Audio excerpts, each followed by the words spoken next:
What was the August coup and its role in the Soviet Union's collapse? What exactly was the August coup, and how did it contribute to the collapse of the Soviet Union? This event took place in August 1991 and was a critical moment in Soviet history. A group of hardline communist leaders, known as the State Committee on the State of Emergency, attempted to seize power from President Mikhail Gorbachev.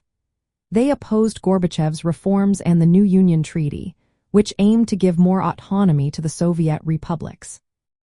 These leaders believed that the treaty would lead to the breakup of the Soviet Union. The coup began on August 18, 1991. The conspirators cut off communications to Gorbachev's residence in Crimea.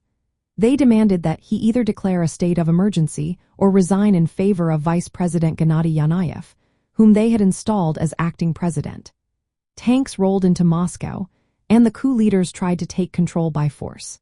However, they quickly found that they lacked broad support from the military and political institutions. Public resistance was immediate and powerful. In Moscow, citizens gathered around the Russian parliament building, known as the White House, to oppose the coup. Boris Yeltsin, the president of the Russian Soviet Federative Socialist Republic, famously stood on a tank to rally the crowd. He called for a general strike, declaring the coup illegal and labeling the plotters as criminals and traitors. This strong public and political resistance severely undermined the coup's authority. The coup collapsed after just 3 days, from August 19 to 21, 1991. The conspirators failed to consolidate their control, and Gorbachev was restored to power. However, the event severely weakened Gorbachev's political standing and sped up the disintegration of the Soviet Union.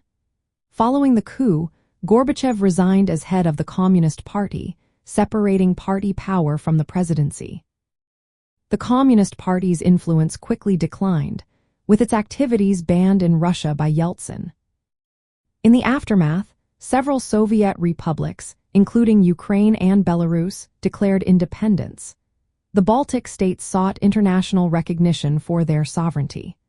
The failed coup revealed the deep divisions within the Soviet system and hastened the collapse of the Soviet Union, which formally dissolved by the end of 1991. From the perspective of the Communist Party, the August coup was a desperate attempt by conservative elements to preserve the Soviet Union's socialist structure and centralized control. The failure of the coup and the subsequent dissolution of the Soviet Union marked the end of communism in its Soviet form. This event highlighted the challenges faced by communism in adapting to political and economic reforms during that time.